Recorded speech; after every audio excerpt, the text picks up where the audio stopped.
Ku danna subscribe, kana ku danna ƙararrawar sanarwa domin samun videos ɗinmu idan mun ɗora. Sauti daga Available Entertainment. Mai wanga hali ni ita ɗaya nake bukata, idan har na aure ta a gidana za na huta. San zuciya bacin zuciya wanda kauli na bahaushe, babu shakka komai farko zahiri zai karshe. Gamji suna dasa gamji ko da icen ya bushe, zuciya ke dan sawa hankali yayin sasashe. Rashin masoyi a cikin zuciya dafin tamkar harsashe, a bangaren soyayya na sake ganye na rike reshe. Da na faɗa na san kun santa, bara in sake sunanta. Farin hali farar ɗabi'a ga farin furci haka zance, ba tsawo babu gajarta a gare ta ne muku kwatance.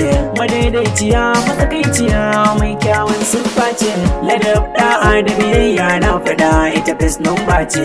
Tana sallah kuma ta damke salatin farkon zacce, idan har ka ganta tilas zaka ce yar aljanna ce. Tana taimakon bayan Allah, tana sitarce tamkar kula, ba ta fitar banza domin ko ilimi dai ta tara. Fanni na addini har da na zamani ba ta daga dana, bani din ba har gun makiyanta ta yo dukun alkhaira.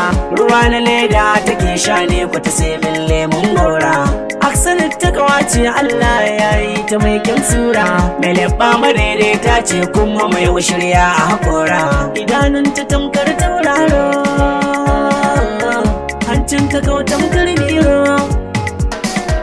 Fagen kwalliya kai ka ce nazifa shi ne sunanta, halin girmamawa kai ka ce kariyama ne sunanta.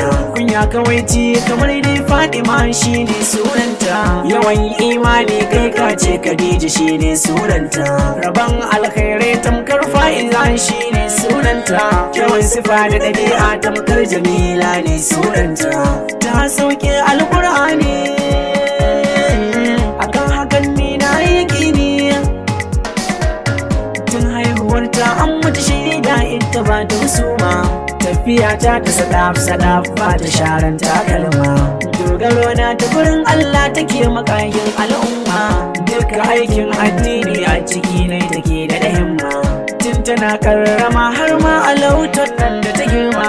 Ta san mutunci girma kana yar uwa ta san kima, da girmamawa ce gun manya bana a harkokin kimiyya.